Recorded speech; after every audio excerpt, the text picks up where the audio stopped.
What's up, everyone? Steven here from techmaker.tv. In this episode, we're going to take a look at submitting forms with stimulus reflex. Just a couple of quick things before we jump in. I think this is part 21 in our series on building a note-taking app. As you can see, if you're just coming across this, this is a pretty involved little demo app that we've been building out. So if you want to look at that from beginning to end, you can do that over on the website, www.techmaker.tv. I'll link down in the description as well, so be sure to check down there. Second, or I think this is the second point, yeah, so I think that I read over on the Discord for Stimulus Reflex, which if you haven't joined, you should go check that out. You can find that on the Stimulus Reflex docs. Someone was saying that they don't like submitting forms with Stimulus Reflex. They'd rather use a controller. And even in the docs, they suggest doing this most simple thing possible. And I would obviously agree with that. That's the official position, and I think that's wise.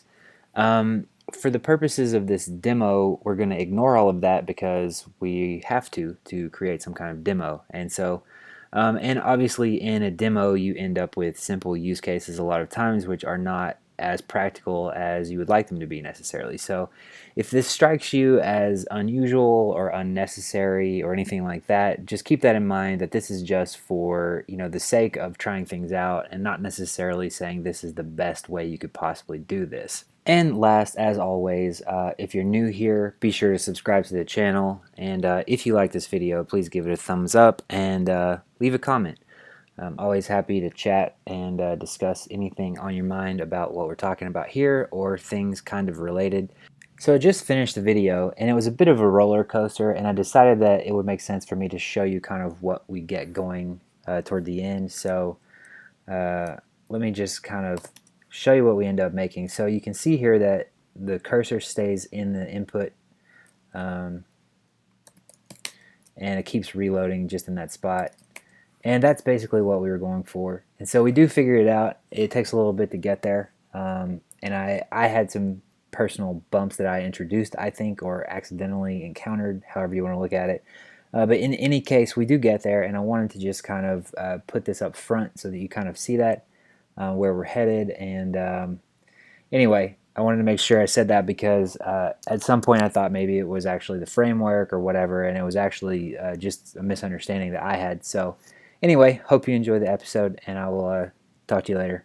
Anyway, let's go ahead and jump in. So let me show you exactly what the problem is. So with this app, we can add paragraphs and images and checklists right now. And so I've got these checklists down here, and they're not the most beautiful checklists in the world. We're going to work on the styling later.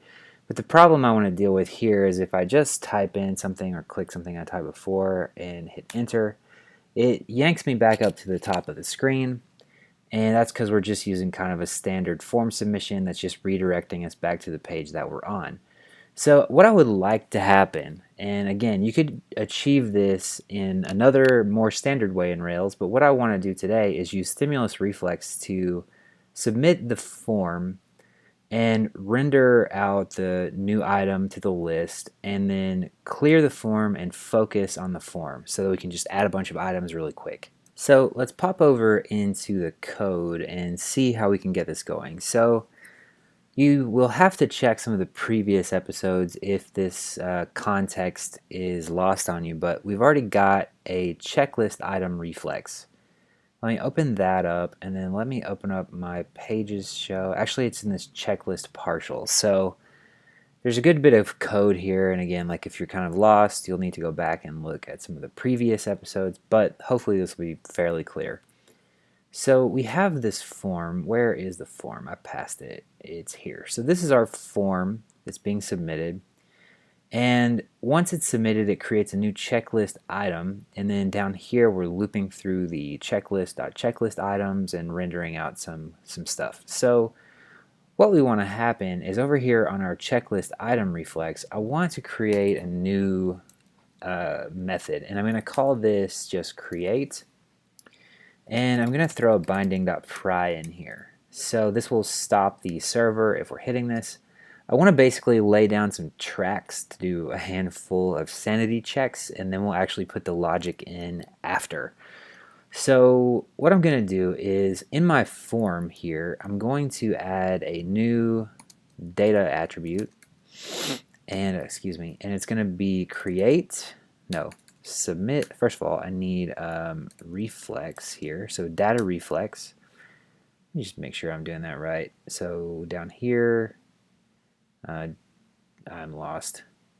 So we have data reflex, and then we do the submit is what I'm going to want to do here, and give it an arrow.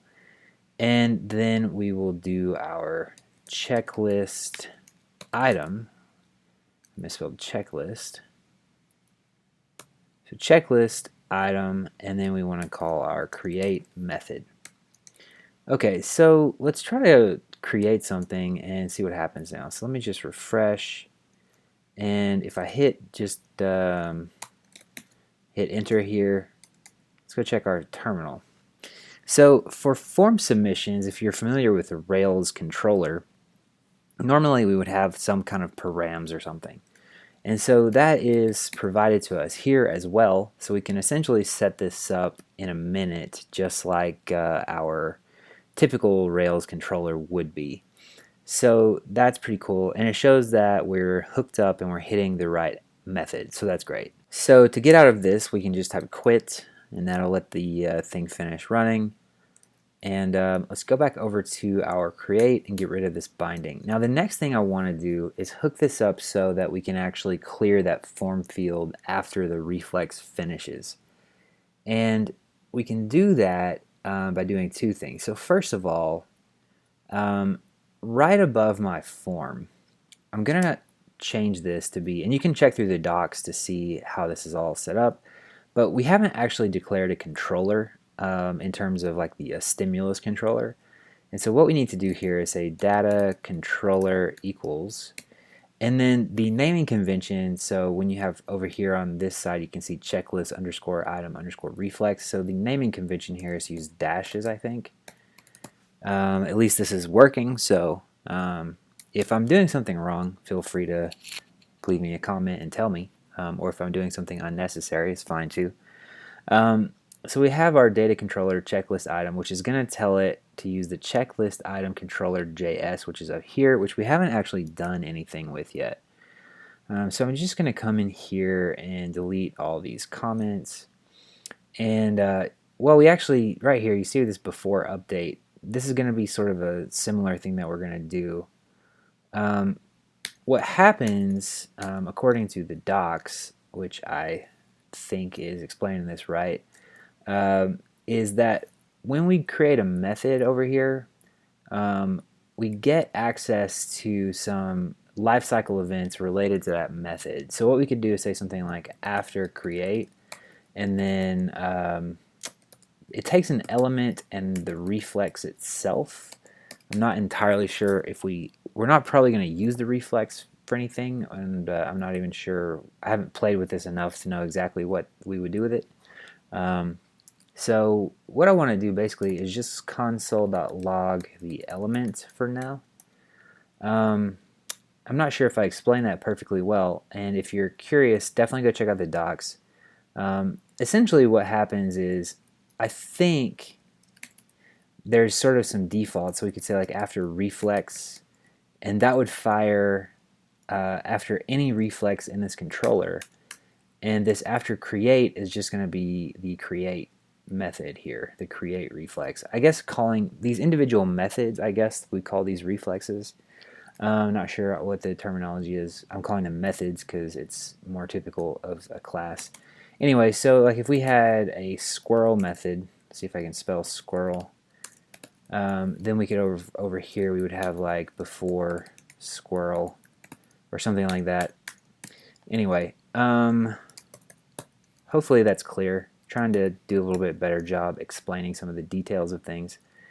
So after all of the talking, let's see if this actually works. So basically what should happen is when we submit, it should just do nothing. And then what we're expecting to happen is to get the element that was submitted rendered back in the console. So let's go over here, let's refresh, which should take a second for Webpacker. And let's open up our console here. Let's clear all of this stuff. and not that one, let's go here.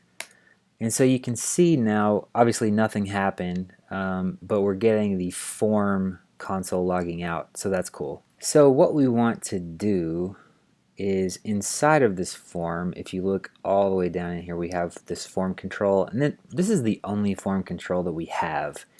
It's a really simple one input form here. So over in the code, we should be able to element.query, let's do children.query selector form control. So let's just try this, and let's just make sure.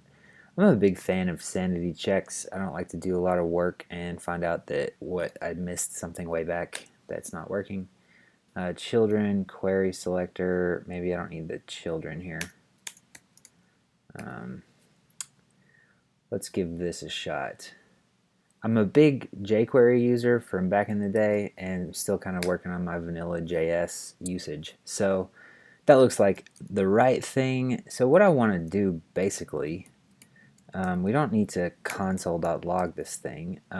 We'll just set .value equals blank here, and try this. So I don't need the console anymore. So let's just see. So what's weird is on the very first submit, it reloads the thing, and it kind of doesn't focus. And then after that, it's working fine. So I'm not exactly sure what's going on with that. We'll come back to that. How about that? So that may not be an issue by the time we're finished. So let's just see what we can manage. Okay, so don't worry about that for a minute. And then let's go check out our create. So before we do that, let's look at the checklist items controller here. So this is our create action right now. Let's see. So I want to check something. So if we put a binding.pry back, and again, I'm just curious and want to see how this is going. So let's go over to the console here. Do we have checklist item params? Why is that freaking out on me? There we go. No. So we need to define that. I don't know why I thought that would happen, but you never know. So some of this is still kind of magical to me. Okay, cool. So we don't have that. So what we need to do basically is go over to our controller. Let's copy this. Let's come down here and just paste that into our Reflex class, and then let's come over here. So what we should do probably is move this into some kind of like I want to say like class method or something so that it's reusable. For now, I'm just going to copy it and paste it, and I'll worry about that a little bit later. Famous last words, I suppose. But anyway, this is just a demo, so as I've already said. Okay, so let's basically put this like this and just see if it works. Do I actually have all those IDs? I'm just trying to remember. Where was I? You know what? Screw it. Let's just try it out and let's just see what happens. Testing again. So I think I got an error probably. Failed to invoke checklist item create undefined variable or method current user. So we need to expose a current user method. So I guess in this app, and I have several of these little mini apps going on for these demo purposes, I guess we never actually set up authentication properly. So luckily the docs have an example that we can just basically copy and paste because we're using devise. And I think, let me just double check. Yeah, we're using user because it's the method problem was with current user. So we should be able to just do that. And we'll paste that in here. And then we needed to add this delegate current user to connection in our Reflex. So let's actually check that out. I guess we could do that in application reflex. That makes the most sense to me. And all these guys inherit from application reflex, right? Okay, so that makes sense to me. Did I put that in the right class? No, I did not. Let's fix that. That's another problem with copying and pasting. Okay. Okay, so I think I need to probably log out and log back in, at least. I'm not entirely sure. Let me actually try it without doing anything different, and let's see what happens. Probably gonna get the same issue. I'm gonna restart the server, and then like that should log me out automatically because that's what it's been doing. And let's see where we are. So sign in and enter my password there. Okay, so let's try this again and see what happened. Couldn't find with IDs. Couldn't find page without an ID. So that's what I was wondering. I'm wondering why we don't have all the params that we did before. So now we have our current user. But let's go ahead and throw a pry in there and try it again. Okay, so did not like something.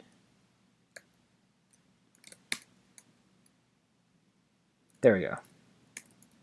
So I think I actually had already typed quit, so it didn't like that. So there we go. Okay, sorry for all the back and forth. Current user. So now we're good to go with that. Let's look at our params here. So we have our notebook ID, and we have an ID, which I assume is for checklist.findID. So that's 1. Yeah, so that's the actual checklist we're working with. So we don't have the page. So let's look at how we can fix that. That's kind of weird because we have the page right here. I don't know why that's not showing up that way. Let's go take a look at the form in the browser. So if I inspect, so if I look at this URL, I have my action is notebooks 8 pages 1 checklist 1 / checklist items. So to be totally honest, it is not clear to me what's going on here. So I'm going to see if I can hack it for half a second just to kind of get this working. So what I'm missing is my page ID, it looks like. So if I do hidden field tag page ID, and then I do a value of page.id. Let's give this a shot. I think I might need to quit over here. And let's try this again. So let's take a look at the params. So I have my notebook ID. Okay, I did that syntax wrong. I don't need the value business. Okay, one more time. And let's see. So params, and so now I have my page ID is 1, my ID is 1, my notebook ID is 1. I'm assuming that that's correct. Both of these are 1, so let me check. What I mean by that is I'm assuming that this is the checklist ID, but since my page ID is also 1, I need to double check that. So let me try to do that down here. First of all, let's give this a title. Well, I don't need to give it a title. Let's try it just like this. So testing below. And let's see. So let's look at our params here. No, so the ID is 1 now, and the page ID is 1. So that's actually the checklist ID. I'm not entirely sure what's going on. So I'll have to look into that later. That's kind of weird. So I'm going to just kind of specify both explicitly. I'm not going to modify my form above really because I don't really know what's going on, so I'm just going to kind of leave it in place. I'll leave a comment later. But anyway, something weird is going on here, or I'm not understanding something. Each are, maybe it's more likely that I'm not understanding something. Let's try this one more time here and see what our params are. Okay, so now I've got a checklist ID of 3. You know what? That's weird. Where was I getting a checklist ID before? I'm confusing myself. Let's just run through these bit by bit and see where we hit any snags if we do. So we're on this one. So checklist is this. Checklist item status not started, and then checklist item.save. Okay, so we managed to get through the whole thing that time. Let's go back to our browser and see. Okay, so now we have some stuff printing out here. Let me go ahead and remove the binding if I have one somewhere. Do I still have a binding somewhere? Okay, so let's remove that binding, and now it's all working. So there's probably some real obvious error that I made somewhere. Is there a binding still? There's probably an obvious error that I made somewhere, and if someone saw it, feel free to let me know. Okay, so now you can see that it appended it, and we stayed in the same spot here on the screen, but it cleared the field. And now it's actually letting me keep going. So the behavior is close to what we want, but not exactly. And I'm not 100% sure why this is doing this. What I want to try is to, it's kind of the next step anyway, is instead of re-rendering the entire page, what I want to do is use the morph modes feature and just re-render this list. So let's give that a shot and see where that gets us. To get that going, let's first of all go over to our checklist, and I'm going to create a new partial here. And first of all, let's give this an ID, this list group. So we could give this an ID. We could use like the DOM ID, which was suggested previously a while back that I do that above here, and in another episode I think I did that.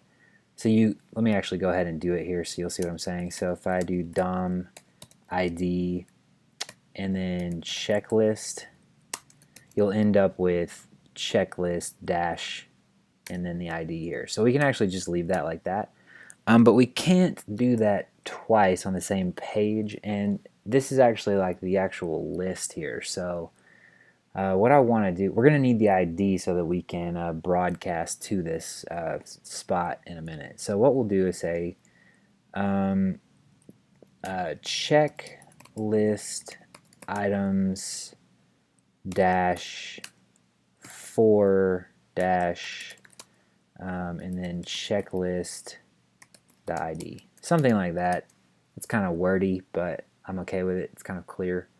Okay, so then I'm going to create a new partial, and I'm just going to call this items.html.erb, and let's grab all of these. See if I can cut in the right place. Looks like I did. So what we're going to do is, and that's actually not right, I need to do that one layer up. So what I want to do is bump that up there and that down like this, and then no, I'm totally messing this up. So what I need to do, let's undo all of that. The ID is fine, but sorry. Okay, try again. So let's cut this. Let's put a div here, and then this div is going to have this ID, And now instead of all of this stuff, I'm going to render, and then we'll say checklist slash items, and then I'm going to give it my checklist like that. And I'm going to cut this entire UL out of here and paste this in items.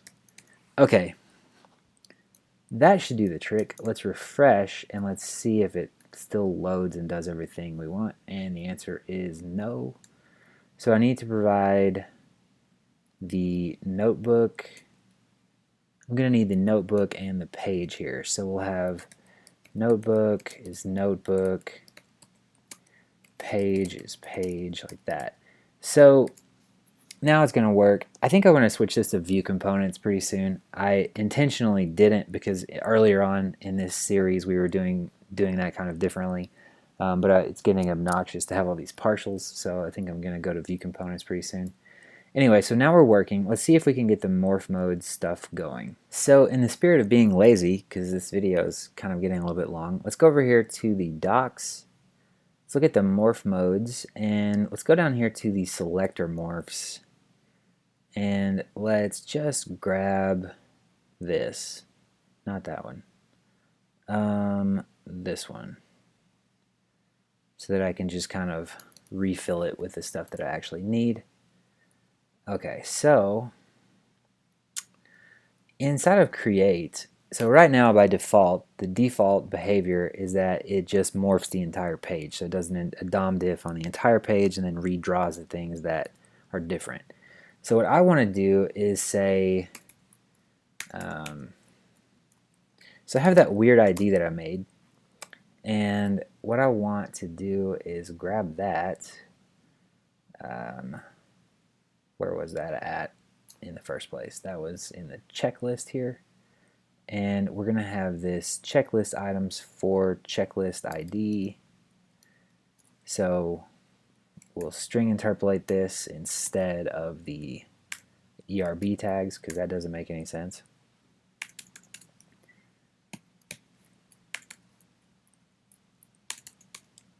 Okay, so now we have an ID here.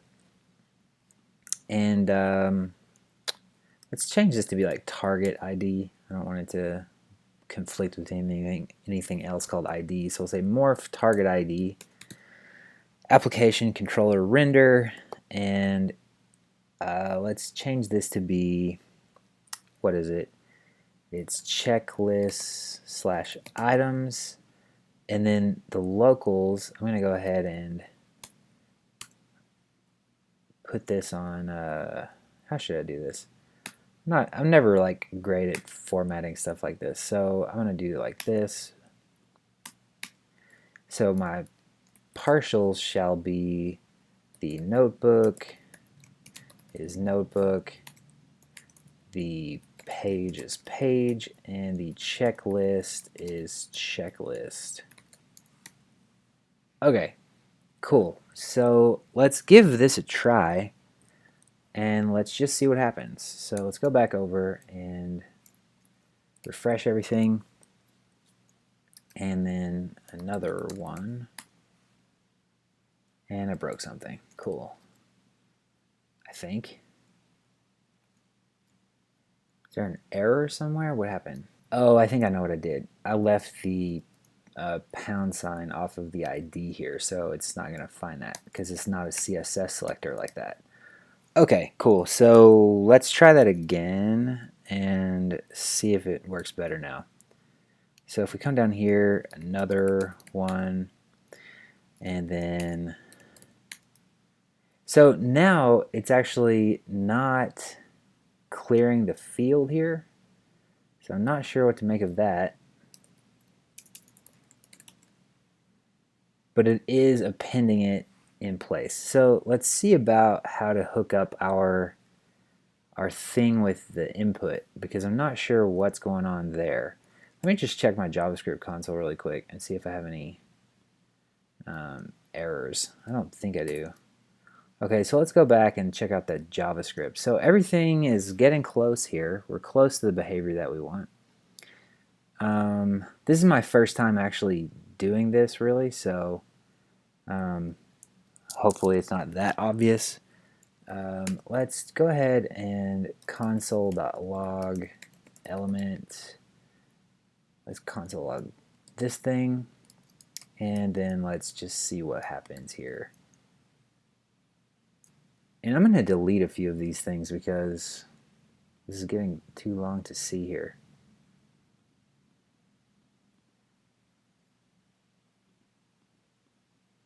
Okay, cool. So now I'm not getting the console log there, which is bizarre. So does that have to do, what does that have to do with? So let's check out something here. If I comment out all of this business and just let the thing do what it does, if I do another one,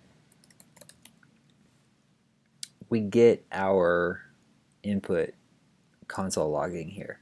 So it seems like the morph modes actually, for some reason, like using the selector morph is causing the callback not to register or something like that. Let me close a couple of things here. I don't need the controller open. Okay, so let's just try to do one more quick thing and then maybe investigate this just a little bit, or maybe not. I'm not sure. Anyway, but I want to try to fix the main problem that's left, which is if we refresh here and if I add something, well, now it's actually what's happening now. Okay, so it works fine after the first time, but not on the first time. So that's kind of weird. So if I refresh, let's do that again. So, okay, so it's doing something funny for me where it put me up here. Okay, it's got something to do with my query selector, probably. Like I said earlier, I'm kind of new to that, so I'm not sure what the heck is going on. I got to think about this for a minute. Okay, so we're kind of in the weeds here, so I'm just going to kind of roll with it and see where we land.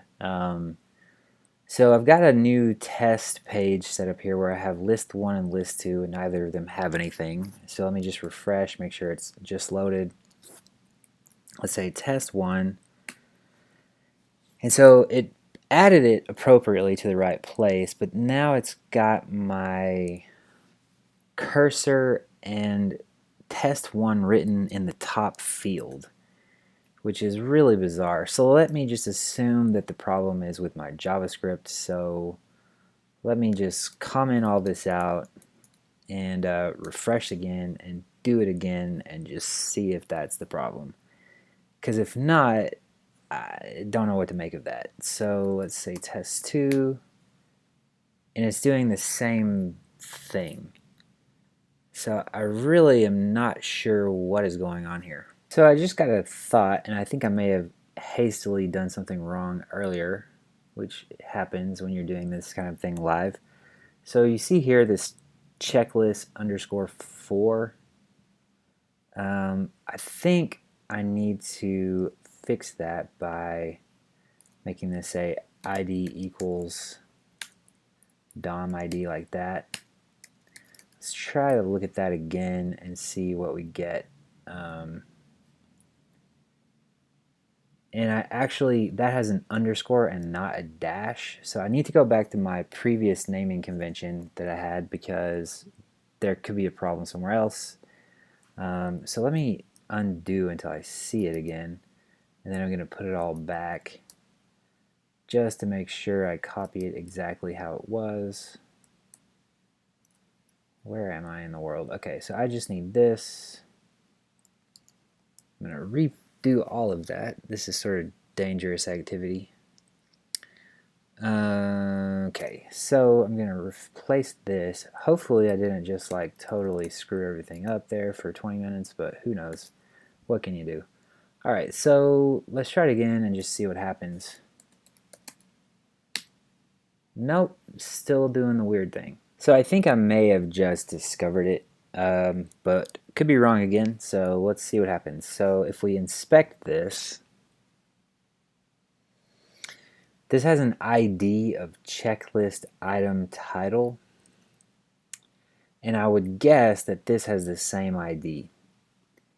And you're technically not allowed to have more of one of the same ID on a page, and I'm assuming that this is throwing off any kind of DOM diff that's happening.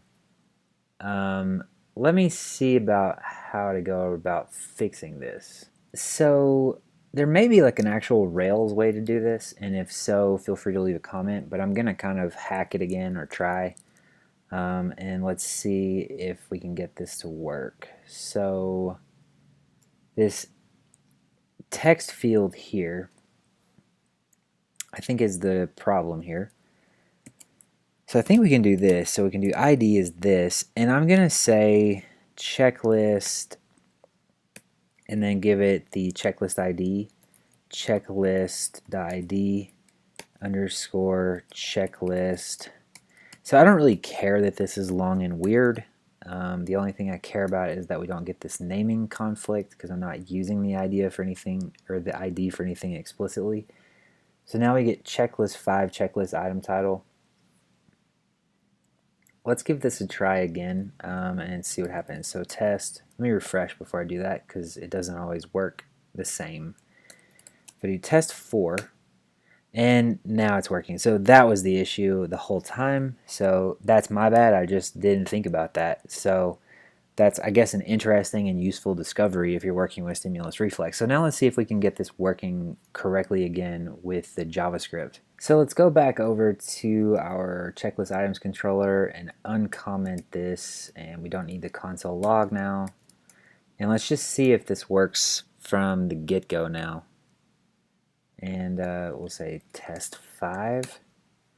So it looks like it's going good, right? I think that's basically what we wanted. So from the start, so originally whenever we would do it the first time, it wasn't working. I'm just going to assume that that had something to do with the IDs being screwed up. I'm not entirely sure why it worked going forward after that. In any case, it seems like it's working now. So I'm pretty happy with this. And anyway, I think that's it for this episode. Again, hopefully that's interesting and useful. I get a little bit worried that people aren't going to like it when we go on these sort of long meandering problems, but I don't know, maybe it's helpful to kind of see somebody else struggle through things and then figure it out. So anyway, if you like this, give it a thumbs up, and I'll talk to you in the next episode.